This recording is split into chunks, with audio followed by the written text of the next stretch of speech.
We have a guest today who some of you might be familiar with as one of the faces from the OptoTutor family.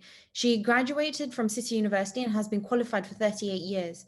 She moved to Tanzania after graduating and worked as a volunteer within eye camps where one optometrist might see over 75 people in a day. And after a few years, she opened her own practice. From there, she became involved in the Tanzanian Optometric Association. And from within that association, she progressed from being a member to being the regional chairperson, to being the national secretary, and finally to being the president. Her driving passion within the association was to introduce the concept of CPD, continued professional development, which she did in 2008. This is Rajeshwari Sagar. Thank you very much for joining us today. Hi, thank you for inviting me. So what made you want to do a doctorate? So at the time that I was at the Tanzanian Optometric Association, there were about less than 200 optometrists for a population of 40 million. And when Aston launched their distance learning program, I felt that that would be a great way to bring my skills up to date. And I hope that this qualification would allow me to teach optometry in Tanzania. So how easy was the process? And do you think doing it remotely was a reasonable experience? So doing it remotely had its challenges. You don't have the support of other students around and about you, but the whole program is designed to be done remotely. And all the resources, all the support from the Aston staff is all there. You need to be very self-disciplined in order to juggle the work and the life balance properly and make sure that you meet your deadlines. But it is well worth it and very rewarding. Are there any barriers that you've found having practiced abroad and now practicing in the UK? So in Tanzania, optometry was a young profession when I was practicing there. Legislation was in place, but not very well enforced. This created challenges between the different eye care professionals.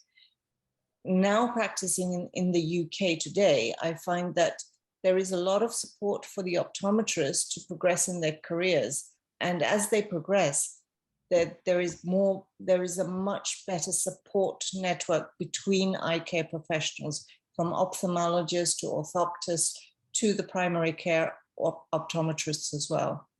So what advice have you got for optometrists looking to further their education? I'd say just do it.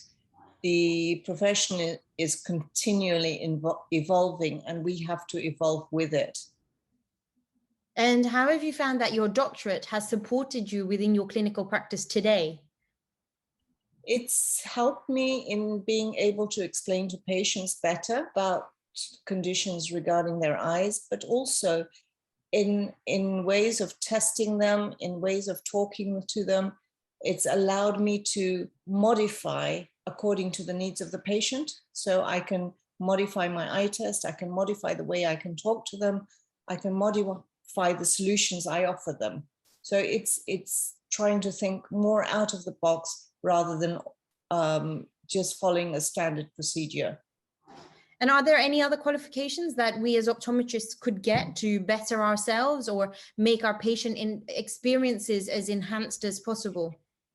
One of the best things that I think that the optometrists should try to do now is the IP, independent prescribing course, simply because that will enhance their roles within the community and it will support the secondary eye care clinics in that community. The PG certificate in glaucoma and the PG certificate in medical retina are also things that I think would be really, really helpful in enhancing your career. Is there any financial benefit to having completed a doctorate? Or do you think it's more personal that you are better now at looking after your patients? Would you say maybe a higher salary is something that we can expect having completed a doctorate? There are roles open that would reward having these qualifications, more specialized roles in laser clinics and so on, and even within hospitals. For me personally, at the time that I completed my doctorate, my aim was to be able to teach and bring better eye care to my own patients. My patients themselves would have created the financial gain. And have you got any clinical pearls that you want to share from your time in practice?